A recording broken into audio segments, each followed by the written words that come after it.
ఈ లోకంలో అన్నిటికన్నా నేనే గొప్ప. ఎందుకంటే నేను లేనిది ఏ మనుషుడు ఏ పని చేయలేదు. బాడీలో అన్ని పార్ట్స్ కన్నా నేనే గొప్ప. నేనే లేకపోతే మీ గమ్యాన్ని చేసుకోలేదు. సో చెప్పాలంటే నేనే గ్రేట్. నీ గొప్పలకి చాలా బాగుంటది. నేను లేకపోయినాకో మొత్తం చేయలేండి. నేనే గొప్ప. Hello stop stop.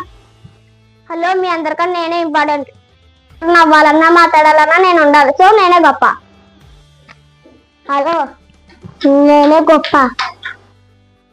నేను పెన్ చేయకపోతే మీ పెన్ ఆగిపోతే సో నేనే గొప్ప. ఆపండి మీ గొప్పలు. నేను లేకపోతే మీరు అడుగులు కూడా వేయలేరు. మిమ్మల్ని మోసేది నేనే కాబట్టి నేనే గొప్ప. అయిపోయా మీ అందరి గొప్పలు అయిపోయాయా? నేను లేకుండా బతికేద్దామనే. నేను కానీ గాలి తీసుకోకపోతే మీరు ఎందుకు పని చేయరు. మీరందరూ ఉండాలంటే నేను ఉండాలి. సో నేనే గొప్ప. అర్థమైందా? గొప్ప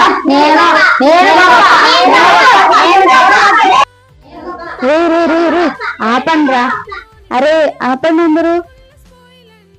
బైబిల్లో ఇలా ఉంటుంది మాట కొరింథీస్ లో. అయితే దేవుడు అవయవముల్లో ప్రతి దానిని తన చిత్త ప్రకారము శరీరంలో ఉంచింది. సో ఇక్కడ దేవుడు చెప్పేది ఏంటంటే ప్రతి ఒక్క బాడీ పార్ట్ తన ప్రేమను కానీ తన యొక్క ప్లాన్ ప్రకారం ఆయన పర్ఫెక్ట్ ప్లేస్ లో ఉంచాడు మాట. సో ఈ పార్ట్ పెద్దది, ఈ పార్ట్ చిన్నది, నేను గొప్ప మీరు గొప్ప ఎన్నట్టు కాకుండా కంపేర్ చేసుకోకుండా కొన్ని పార్ట్స్ ని గొప్ప అని ఆలోచిస్తాం, కొన్ని పార్ట్స్ ని చిన్న అని ఇగ్నోర్ చేస్తాం. కానీ దేవుడు మాత్రం ప్రతి ఒక్క పార్ట్ ని ఈక్వల్ గా ఇంపార్టెంట్ గా క్రియేట్ చేశాడు. సో అందరూ వేరువేరుగా ఉన్నప్పటికీ కలిసి పనిచేస్తున్నప్పుడు మాత్రమే బాడీ కంప్లీట్ గా ఉంటుంది, స్ట్రాంగ్ గా ఉంటుంది. అలాగే మనలో కూడా చాలా డిఫరెంట్ టాలెంట్స్ ఉంటాయి, డిఫరెంట్ ఎబిలిటీస్ ఉంటాయి.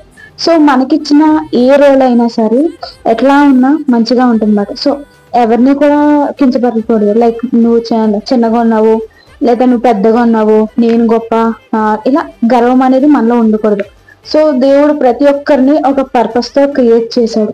అది ఏ పర్పస్ అని తెలుసుకుని అట్టి ప్రకారంగా జీవించడానికి అందరూ oneness of mind, oneness of heart కలిగి ఉండాలి. అర్థమైంది అందరికి? అప్పుడే బాడీ ఆఫ్ క్రైస్ట్ పూర్తిగా అవుతుంది. ఓకేనా? నాకు ఈ రోల్ ఇచ్చి మమ్మల్ని ఎలా నడిపించడం చాలా వందనాలు ఏసయ్యా.